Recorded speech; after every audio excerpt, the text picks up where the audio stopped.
Welcome back to another episode of Excuse My Grandma. It's Kim and my co-host, Grandma Gail. So, Grandma, this week, I'm excited for everyone to hear because we actually have advice from a professional. Usually we talk to a lot of people. We all love to talk about dating, including us. Like, what do we know what we're talking about? Absolutely nothing. That said, it's entertaining, I hope, to people. But this is actually somebody who has a background in behavioral science.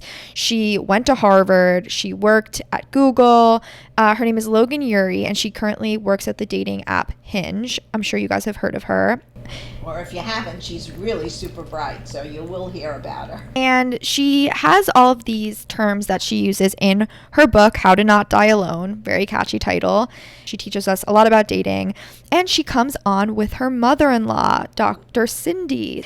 And it's very cute how Logan met her son, which you'll hear all about. They met basically on a bus, and Cindy met her husband on a subway. And, you know, we talk about this all the time. Like, do people meet the old-fashioned way anymore? Logan only met her husband a few years ago, so it proves that it doesn't always have to be over an app. Grandma, you took your own survey with your friends this week, and you recorded that conversation roundtable with your friends, which is on our Instagram and our TikTok at Excuse My Grandma. If you guys want to check it out, it's very cute and funny. And, you know, that's not to knock people who are meeting over apps. You guys know that I'm a big proponent of apps. The guy I'm dating now slid into my Instagram DMs, so it's not to say that it's any less valuable. And by the way, I saw that a lot of you guys were writing in being like, you just randomly said boyfriend in an episode. I am dating someone right now. So people meet in all different ways. And well, some meet on these apps, and some meet, you know, through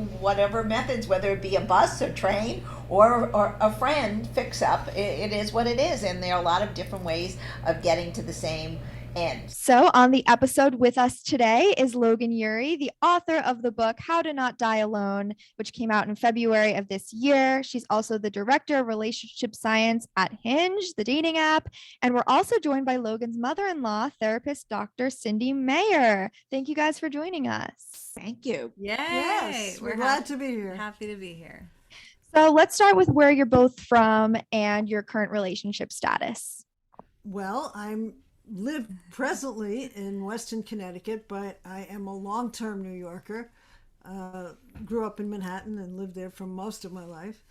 And I'm married for 45 years. Wow. Good. That's so long. Is that so long? It's all right. I'm married 58. So Oh, that's also so long. that is really long. That is really long. I am from South Florida, Boca Raton, and I currently live in Oakland, right near San Francisco. And I have been married to Cindy's son for 1 year. Congratulations. You're a newlywed. So I want to hear the story about, Logan, how you met Cindy's son. We can both tell our versions of the Yeah, story. that's good. We want to hear both of your versions. We're pretty involved. I was pretty involved. Okay. I met my husband Scott when we were undergrads in college, and we met in 2007. And we know this because we became Facebook friends after that. So we know it from Facebook. And I don't know if we ever spoke again until 7 years later when I saw him on Tinder, but I swiped left. So I said no to him. And then I had a lunch at Google for Harvard alumni who were working at Google, probably a secret, find a husband attempt. And I invited Scott because I, invited all the people who were fellow alumni. And then he came and we really hit it off, but we didn't start dating until over a year after that. Oh, so you've known each other a long time. Yeah, we've known each other a long time and we've been dating a long time. Yeah. Mm-hmm. Cindy, what's your version of the story? Well, I was visiting Scott in San Francisco, and we sort of ran out of things to do because he didn't shop. And he said, "You want to meet my friend Logan?" He'd obviously gotten a text from Logan. So we went to a coffee shop, tea shop, to meet Logan, and we spent about an hour. And Logan invited us to the party she was going to, and I wanted to go and he didn't. And when we said goodbye, after we said goodbye to Logan, I said, Oh my God, she is fabulous and That's beautiful. great. And I think she really likes you. I definitely did. By the time I got off the plane at JFK, I got a text from Scott that said Logan and I are dating. Oh, I love it. So before that, you weren't exclusive then? Like, how No, long we had you weren't- been I seeing mean, each other? Maybe we had gone on one date, but we weren't. He definitely wasn't like, "Here's a girl I'm seeing." You know, he was Oh, casual. wow. I think he was like, "Here's a woman." But he used dating when he got that text. Right? No. But when you met me, Oh, I was a friend, you were a and then friend. when you got home, we were dating. Right. Oh yeah, that makes sense because I think we met you like on a Saturday afternoon, and by the next Sunday. That was fast. So Logan, did you feel Yeah. weird about this guy saying, "Come meet my mother"? So No, early no. on? I think I was like Jewish mom Right. in the back. Right. No, it was great. I loved it. I loved, and also like, I think saying like, "Oh, my Jewish therapist mother." That's like very Right. like in my wheelhouse. My You know type of exactly what person. to expect. And when I got home, I was taking a writing class at the time. I wrote a story called How I Met My Daughter-in-Law. Oh, isn't that Oh. nice? Oh, so Even though you had a feeling. I had a She feeling. liked. Yeah. She I knew. could have been wrong. It was a good story anyway. I could have been wrong, but I wasn't. Yeah, You knew it's- I before love it. Logan knew, maybe. Do you think It's it's nice. very important to date somebody that your family is going to get along with? Or do you think that relationships maybe have a higher success rate when that's the case? In general, yes, because in-law problems make problems in a relationship. But sometimes, like in my case, we got along, but we weren't close, and that was fine. As long as everybody's reasonably Pleasant. courteous and welcoming and pleasant. Yeah, exactly. Is that something that people bring up a lot? Like, oh, my mother-in-law is coming to town. Oh, people bring up issues with each other's parents, with their own parents, with each other's parents frequently. Yeah, Yeah. how much I they think should- many times the guys are always, the girls are always resentful of the husband's mother. That's a typical. Wait, why? But I don't know. That's a very big deal. I think. like a A cliche. cliche, yeah. It's a cliche, right? Yeah, but it's Yeah. really Like, usually or, true. Like mother-in-law jokes are kind Yeah. of a thing. Monster-in-law, that movie. That's kind Oh, of what that was, right? Right. Oh, Or that's she, what or, But I think most families have the daughter-in-laws always resent for some reason the Mhm. mother-in-law under best of times, even if you mind your own business. So I know. I don't feel like we have that at all, but No. it's for some of my friends who didn't have the best relationships with their mothers-in-law. Once they had kids, they felt like they had all the power. Right. You know what I'm talking Oh, about? Because sure, it's like sure. you controlling access to the grandkids. So Grandchildren. yeah, but not only that, the focus changes to the baby. That's and a they're good not point. so interested in what you're doing or what your husband's doing. Right. Right. Interesting. So, and then Cindy, how did you meet your husband? In the subway. That's a New York story. It's a New York story. In Brooklyn Heights. I had just moved to Brooklyn Heights from Manhattan, and I felt like I was in another country. And we started talking on the platform. I was reading, and I was in graduate school, and he said, "Oh, you're reading developmental psychology."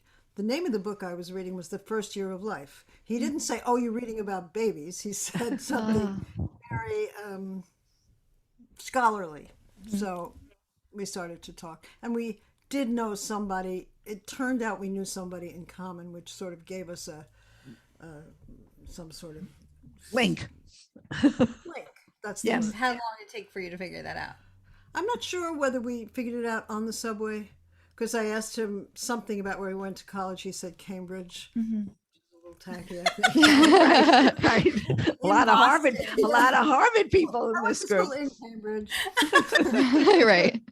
And then I think he called me that night, and somehow we made the connection to someone we had in common. It's so cute. So stories like that, I feel like, are what give us a little bit of hope of, Logan, you talk about this in your book, the meet cute romantic comedy moment that we all think we're kind of waiting for to just happen to us. I was just going to say that it wouldn't happen today. We'd all be on our phones. Right. Well, Mm. that's the not big be- problem. You wouldn't be looking around I for a think- cute guy. I used to meet people on the subway, on the Yeah. bus. Everybody's looking around. but I not think that's anymore. in my book. I think it says like this is how my in-laws met, but that wouldn't have happened today because they would have That's had their right. headphones in. So like take off your headphones and look around. But yeah, I don't think I really don't know the last time somebody told me they met someone on the subway. Yeah. Especially in COVID, where it's like Well, there's right. the social distancing and the germs and the Right. mask. This was a number that I calculated yesterday. I was just thinking about it. So if you're married for 50 years, the day you met is 0.005479452% of your entire relationship. So Right. basically, it's just this like extremely tiny percent of the time that you're together. Yet people like so obsess over like, did we meet in a romantic way? Did we have the meet cute? We have the subway story, or even I think Scott and I have a pretty That's a cute good story. story. meeting Yes, in you're college. right. But it's like if it happens, great, but it really doesn't have an impact on the success of the relationship, and it's such a small percentage of like all this time that you're going to be together. The other part of me is like, first impression is everything, like, is there some sort of thing in biology, I'm sure, that the first time you see someone, you form all of these opinions about them. So in that, yes, it's such a small part in time wise of your relationship, but I feel like it does mean something. Yeah, there's a lot of things in relationships that are like these kind of not old wives' tales, but like advice where it's like, but then they're contradictory. So it's like birds of a feather flock together, opposites attract. Right. And or what are some of the other ones like? Your partner will complete you, or you should be a complete person before you meet your partner, and they're always in conflict. So I think what you said is first impressions are everything, and I kind of think the opposite, which is a lot of times it takes time for love to develop. There's research that says only 11% of people in relationships experience love at first sight. And there's this scientific concept called the mere exposure effect, which is that the more times you see or experiences something, the more time you like it. So the first time you hear a song, you don't love it, but over time you anticipate and like the song and you like it more. Or people end up dating somebody in their freshman hall or somebody who lives in their apartment building. It's like you see them over and over and they grow on you. Absence makes the heart grow fonder. Familiarity breeds contempt. I'm just thinking Yeah, about yeah. those. I feel like I made, when I was working on my book, I was like, what are all these questions that have Right. opposite answers? And like, where do I fall Sure, on that? sure. I think the opposites attract one is interesting. Mhm. And are they really opposites? I Yeah, don't know if good you're point. completely opposite. I'm not sure that That's you a can good make a relationship really Mhm. work. Mhm. But I do think sometimes you complement one another. Sure, But I think that's what I complete opposites, that's a hard one to make a relationship out of after a while. You're right. I would love to hear from both of you on why I mean, Logan, I guess first, in your book, you say dating is harder now than ever before. Why is that? Yeah, in my book, I say dating is harder now than ever before because of the paradox of choice. We just have so many people to choose from. And I think people have a hard time with commitment in general. It's like, oh, I've been at a job for 18 months. I'm getting soft. I should switch jobs or I should switch apartments or cities. It's like everything's available to you and people are just having trouble committing. And so when you have hundreds or thousands of options, it's really hard to know, like, do I choose this person or do I keep swiping and choose someone else? And so I really think there's a lot of pressure to have a great relationship. People expect to have this epic partnership, and it's just really hard to choose among all these options. Right. There's always somebody better just around the corner or just a swipe away. So Cindy, you agree that maybe dating when you were single was a little bit more simple in that way? Yes, I was thinking about that question because I've often thought that, especially for men, there is always the notion of another gorgeous girl around the corner. Maybe before the apps, people stayed too long because they were afraid this was the last person they were ever going to meet. I can remember feeling that myself. Right. Do you think that? Well, you know what? I think we thought about relationships differently. We committed earlier. We either were going to stay with that person after, college, certainly not. We're not talking about high school, but we're talking about post-college. If you had a date after a few times, well, I've often said, if the relationship wasn't going to end up with a ring on your finger, there was no point in continuing it. We weren't in it for dating forever. So it was a different psychology. People basically said, I want to get married, especially from the woman's point of view. And we saw the gentleman that you were dating as a possibility. If he wasn't, why prolong it? So it was a different attitude. You said you would give yourself like 6 months, and if after 6 months you didn't get a ring, you're like, okay, I'll date someone new. Well, I really never even gave somebody 6 months. What was your It experience? was a different experience, and we may have be in different generations. Right. Well, you were dating in the 50s. No, I was dating in the late 50s. Yes, I was dating later, and I remember when I graduated from college, I went to a lot of weddings, Mm-hmm. and I thought I really need to get married. And by 3 or 4 years later, the world had changed, Yeah. and there were articles about swinging singles and Right. That was the whole difference. sexual Right. revolution, and I was good being single. Right. Yeah, I think that was we've discussed this many times. That was Yeah. the generational difference, and the women who were married during that period oftentimes got divorced Absolutely. because they felt they had missed an entire part of their lives. And Did you have friends like that?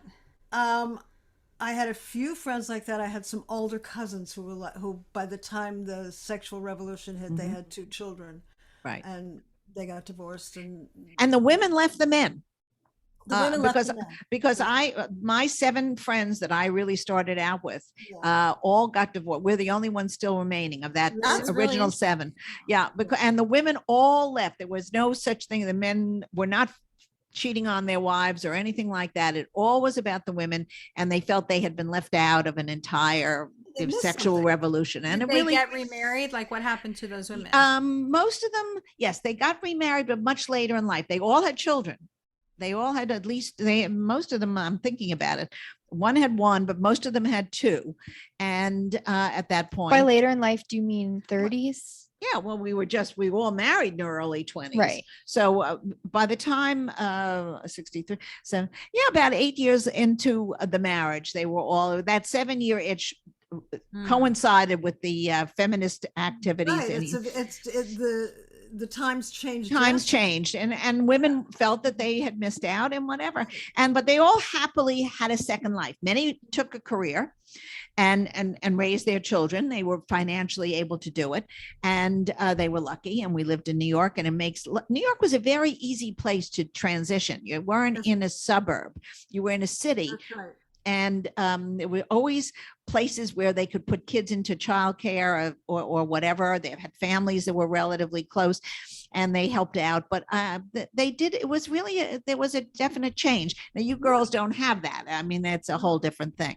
And we Right, certainly right. didn't have a phone. But that's for sure. But I think commitment still matters. You know, when you're going out, even if you're going on Hinge or whatever, you have to make a commitment at some point where I have to stop swiping. Right. Well, when I was living with you during the pandemic, Grandma, I kept going on date after date and after date. And you'd be like, you've been on 10 dates with this guy. He seems nice. Why aren't you boyfriend and girlfriend? Right. And I would be like, well, I have all these other people to keep on dating. Like, and I think in that way, I'm like the maximizer, which is one of the dating tendencies you talk about in your book, We Logan. have to introduce For Logan's those who, book. yeah, for those who don't know, in How to Not Die Alone, can you explain the like 3 dating tendencies, please? Sure. Yeah, absolutely. So, yes, in seeing dating coaching clients, I found that there are certain things that they all have in common, and it's basically unrealistic expectations. And so I've categorized them into this framework called the 3 dating tendencies. So, the first one that I talk about is the romanticizer. And this is the person who has unrealistic expectations of relationships. So this might sound like, we were talking about the we met, I know I'm going to meet my soulmate. I'll know it when I see it. He's going to look a certain way. We're going to reach for the same avocado at Whole Foods at the same time. And it's a very specific story. The person's going to look a specific way. And it's like, when I meet my soulmate, everything will be easy. And if it's hard, then this must not be my person. And then the second one that you're just referring to is the maximizer. And the maximizer has unrealistic expectations of their partner. So they say, I like my girlfriend, but could she be 5% hotter or 10% more ambitious or 12% more interesting, whatever it is. And they're always like, is there somebody better out there? And couldn't I just take the best parts of all my exes and put them together? And I'm going to wait until I find that person. And then the third one, which has become very popular in the pandemic, is the hesitator. And they have unrealistic expectations of themselves. So they think, I'm not lovable yet. I'm not ready to date. I'll be ready to date when I lose 10 pounds, when I clean up my apartment, when I get a more impressive job, whatever it is. And they're waiting to date, thinking that they can't put themselves out there yet. When in reality, no one's ever 100% ready to date. And you just have to put yourself out there and get better and see what happens. Mhm. Yeah. So when I took the quiz, I got that I scored highly both on romanticizer and maximizer, which I totally think is true. I'm sure that is true. But I would love to know what you all are. I don't think I even fit into any of those categories. Maybe Logan can help you figure it out. Because you know what, I was a person that I knew what the prize was, and I liked my husband to be. It wasn't mad, exciting love affair because we didn't have an affair. There was no sex involved, so that came much later. And the truth is, I said, you know what? He can make a good living. He's nice looking. He comes from a good family. We have same values. This is it. Let's call it a day. But that was a very naive moment. I mean, I was 21 and in the early 60s, and that's the way it was. But I'm not sure I could fit into a category because my mother told me you got to be smart. Yeah, I think you're right, because remember, this isn't everyone in the world is one of Right. these. It's, you know, people who are struggling with dating, which I sounds think like that's you're more not. prevalent today than what we had. Yeah, really. and the other thing is, so there's this concept called the maximizer versus the satisficer, and I explain what the maximizer is. So the opposite is the satisficer, and the satisficer looks at the world and they say, I have to make a decision. Okay, what matters to me? And so for you, you said, good family, good looking, can make a living. I like him enough. And then you Right. said, he hits all the marks. I'm going to commit to him. then And you that's fall in love. great. And satisficers tend to be And then you much fall in love happier. all Yeah. the time. Yeah, and that's what happens with arranged marriages too. And so satisficers in general tend to be happier than maximizers, because maximizers are worried about being right and satisficers are worried about being happy. And it's much more important to feel good about your decision than to feel like, oh, I made the exact 100% perfect decision. Because nothing is perfect. Right. I think sometimes people confuse anxiety with passion. And if if they feel like this might be the last time I see this guy, and they can hardly breathe, and they're waiting for a phone call, that doesn't happen. But if you're sitting at home waiting for a phone call, they feel like that must be love. Right. If It's the not. guy's only, Yeah. if he's 1 foot out the door all the time. So when they meet someone who's really interested in them and consistent and reliable, they often feel like it's not it's not love. I heard something that was like, when you feel butterflies, those are actually alarm bells. Yes, Right. that's right. And you're like, That's this good. person Well makes you put. feel nervous. Well Yeah. put. Yeah. Yeah, I've talked about that before, and you've seen me go through experiences like that. Yes. Sometimes the relationship, you get into something and you don't realize that the guy is destructive. Not that he's mean or bad, but that he's just not relationship material. That's a hard thing for you to figure out, I think, at this moment, because you're a great young girl, well educated, you're out there, and it's very hard. The guys now are very slippery. They've got lots of personalities out there. I don't trust a lot of them myself. I think some of the guys you go out with are not really, they don't really want to go out with. They're just looking for something to do. I really think they're filling time until they find they don't out have where they friends. are in life. They don't have friends. I think Yes, they don't go that's out with their friends. The way, correct. The way women. Cindy, that's exactly correct. And I think that's a lot of these guys want a girl to fill in for their male friends that they're lacking, that they used to have maybe in college and it's disappeared now or whatever, for whatever reason. Women always have friends, so it's a little different. Right. So if you feel then butterflies, let's say first or second meeting, how do you know it's not anxiety and that it's actually like a connection? People talk about like the spark, right? Well, time will tell.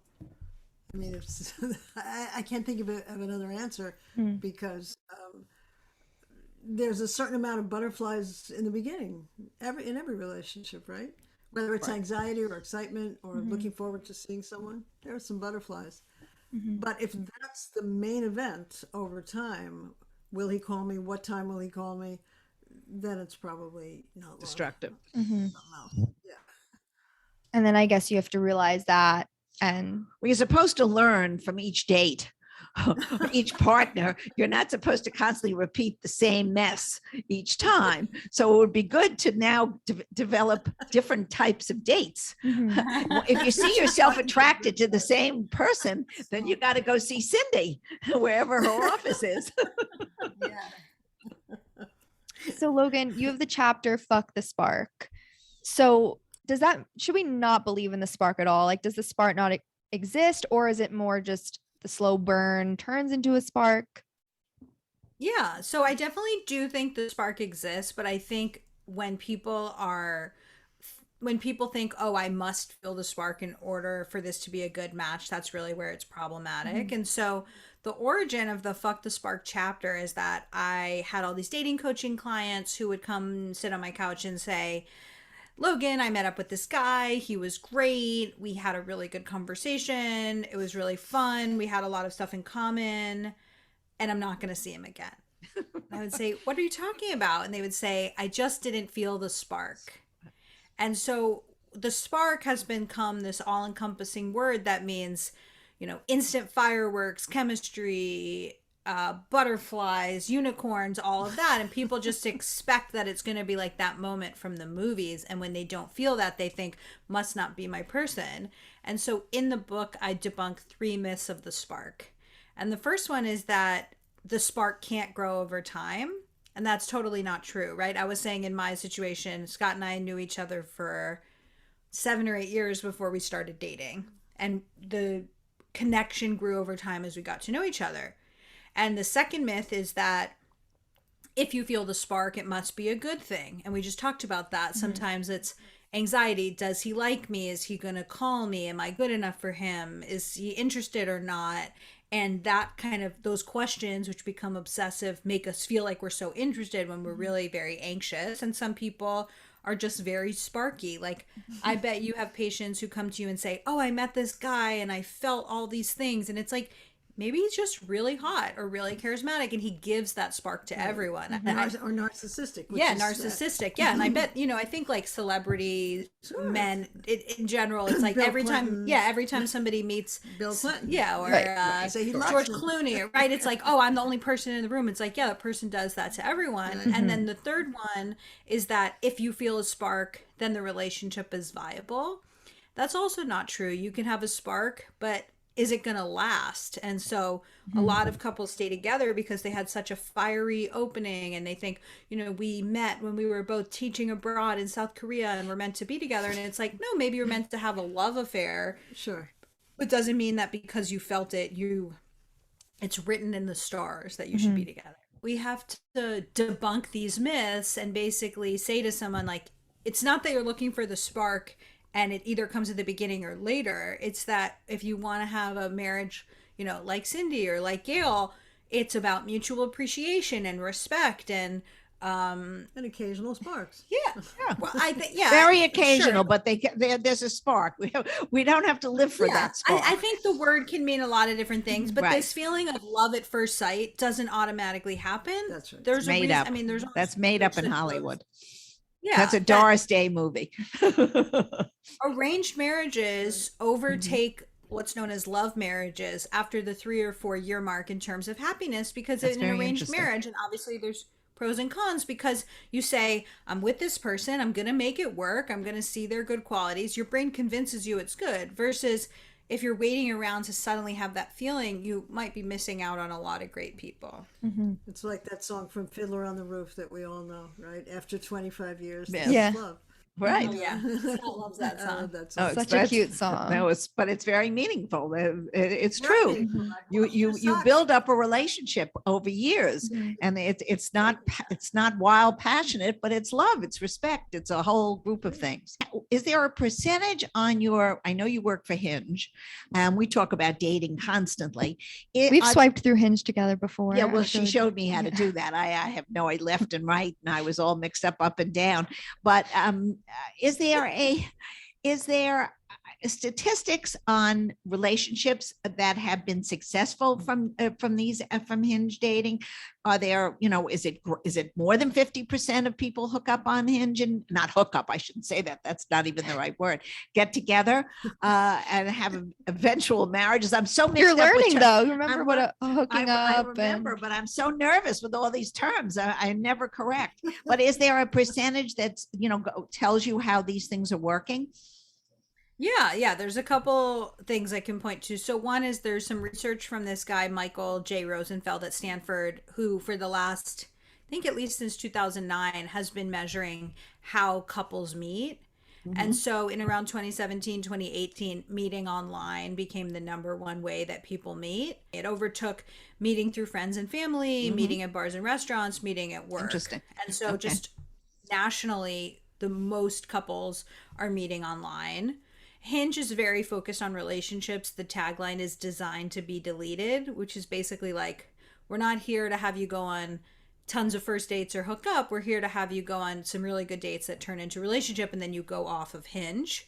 what advice, I guess, do both of you have to people who may not find luck or success on these apps? Sometimes I swipe through my guy friends' phones just to see, and they're like, we go through 100 people, and I don't even think it's pickiness. He's like, none of these people are people that I could see myself connected with, either for superficial reasons or whatever else it may be. Sometimes does the algorithm just like do you dirty, or how come some people can love Hinge and some people might not? If they look at 100 pictures and they Mhm. can't find one, Mhm. I think something's wrong. With them. Yeah. They have too high expectations. Mhm. It's going back to that same thing. People have to say, I'm not settling. It's not a word. The settling is not the right word. It's looking for something that's realistic. I mean, you can't, you can't go out with, like you said, George Clooney. You're not going out with George Clooney. He's not looking for you. He's got And an you're L, or what's her name? Amal. Amal. See, that's the whole thing. I think that's where the expectation goes for the man and the woman. They really don't see themselves. And until they really see themselves realistically, they can't really find a mate. So I wouldn't matter how many times they swipe. You said that on your Instagram. No one's perfect, and neither are you. Oh, that's very good, Logan. That's I like when you quote very my smart. Instagram. Logan, what do you think the biggest mistakes people make on their dating app profiles? Yeah, on their profiles, I think one thing that people do is they are like, okay, I'm finally downloading Hinge. Like, I just want to get to my matches. And so then they rush through the sign up and they're like, what are the last 6 photos on my phone? I'll just upload those. And one word answers, or, instead of writing something thoughtful, they say, check out my Instagram. And so I think the first mistake people make is just not putting enough effort in. When, going back to first impressions on an app do really matter. That's what people are judging you based on. And so you really want to spend time on your profile the first time and over time making it better. And so you want pictures that have variety, right? I saw a guy's profile recently where it was 6 photos of him taking selfie in front of monuments in Europe wearing the same glasses. And I was like, we went on a Euro trip, but the selfies aren't flattering. You're wearing the same thing. It looks like you don't have any friends because it's just you taking pictures. And I was like, you can have one picture from that, but I want to see a picture of, you in maybe a formal outfit, you doing an activity you love, a clear headshot of your face without filters, without sunglasses. And so you want to tell a story with your profile. You want variety. You want your pictures to be flattering, but accurate. I had a client recently who was like, I went on a date with this girl and she just totally didn't look like her pictures. And she, as he said, knew her angles, which like I totally knew what he meant. Like she knew how to pose in a certain way, but you don't want that. You don't want to show up on a date and have the person be like, oh, I'm disappointed. You want it to be you on your best day, but not you on your best day 10 years ago. Right. Right. Although, like, of course you're going to post your best angles, right? No one's going to say, here's an unattractive picture of me. So I kind of see the other side too. It's the same thing with social media. You're putting your best foot forward a lot of the time and showing people that version of yourself. And I think just as the viewer, we have to be smart and be like, I know this isn't the whole person. Switching gears a little bit, Cindy, With your clients, have you seen that the pandemic has made people more interested in having a serious relationship or having a partner, Oh, to absolutely. settle down with during this time, or less interested? Yes. Yes, and sometimes it is a settling down that would not have happened under other circumstances. Logan, does Hinge Data kind of support that, the move away from hookup culture and toward monogamy? Yeah, so Hinge in general is more of the relationship app. So like people come to Hinge when they're ready to find someone. But in terms of trends over the last 18 months, we found that a lot of people spent the early months of the pandemic alone, and they were, didn't have the distractions of weddings and networking and happy hours, and they were just sitting there, and Lonely. yeah, they became more intentional about who they are, what they want, what Right. kind of relationship they want to be in. So we're really seeing people who got serious about like, okay, I keep dating this kind of guy who's not interested in me and I chase him, I'm going to break that habit. And instead, I'm going to block my ex and I'm going to try this new thing. And so we really saw this rise of intentionality, people becoming more thoughtful. And then we also saw people valuing relationships more, saying, I want someone there for the next pandemic. And so there's this intentionality plus this motivation. And so we called this summer the relationship renaissance because so many people were really ready to meet someone. And I think it wasn't about shock girl summer or hookup culture. It was saying like, I'm really ready to find my person. We love to kind of end the episodes with advice that we've gotten from our grandparents. If either of you ever received something about love or relationships from either a grandparent or parent that our viewers may enjoy. My mother said always put on lipstick, but I didn't listen. Are you wearing lipstick right now? And I am now, but yes, I know I only put it on once a day. You reapply a lot. I always do. Yes. If I go out, you have to put on a face. You can't go out. And you always get caught if you don't. My mother used to say, if you're going to find somebody that's going to see you without your makeup on, that's going to be the worst. So you just, when you leave in the morning, be That's my prepared. mother's attitude as well. I was more rebellious than that, but that was my mother's attitude as well. I'm thinking about like some of those cliches. It's not really what my parents said, but don't go to sleep angry. Right. or- Right. Well, I that's don't know. I true, don't though. love- That's Yeah, true, but though. then I Well, also sometimes you I do. feel the opposite. I feel kind of like I'm sometimes at the end of the day I'm tired and like Yeah. let's deal with this in the morning. Right, leave me alone. Yeah, I would say I think the best advice I've gotten from family about relationships is my aunt who talked about it's a Hebrew word of kavanah, which is intention. So it's how, you have a busy day at work and you're in a crazy mood and you come home and you can either enter your house in that mood and be like, this went wrong and that went wrong and I couldn't find parking and I got a ticket, or you take a step and you say, how do I want to greet my partner? What energy do I want to bring in? How will the way I'm acting impact that person? And just taking that breath or that moment to really think about like, what impact do I want to have? How do I want to show up? And then shifting your behavior. It's interesting. That's exactly for a good marriage. You have to leave the office outside the door. You Yeah. walk in, you have a family, you have children, or if you don't have children, you still have to have the relationship together. Leave the troubles But at the I door. kind of disagree. Sometimes you want to alright. talk to your partner about the things you're going through. Well, at maybe work. not the minute that you've walked in the door. I think you should have dinner, settle down, and ask each other what their day was, and then maybe it'll come out and ask their opinion about it. But I think you have to somehow separate work from your relationship, otherwise it all gets too blurry and you don't really spend enough time worrying about each other. I think That's my opinion.